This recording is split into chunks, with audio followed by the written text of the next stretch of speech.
Masay na nabe ko na zomi nam ni Chibay tinanakot taglong len masayin.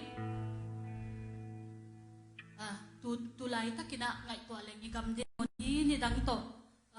Kibang hetlawin na ay haksa na tampi ito akom kali na. Eten ihi taite zayla saten zayla sayna. Thato zay thato semten zunina. Siam sinten siam sin nato ipil nato zunle chilato. Thala hom ni china kingen hi.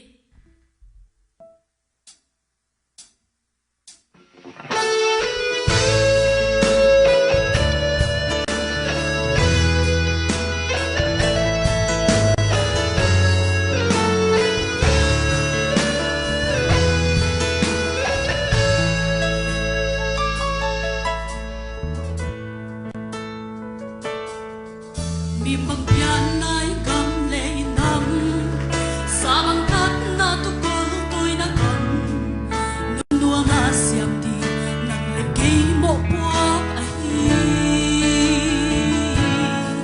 siyam sin bom nâu tên ikam sun ni say tha to sim tên sung sun ni say oi mi tên sung say ta con oi ui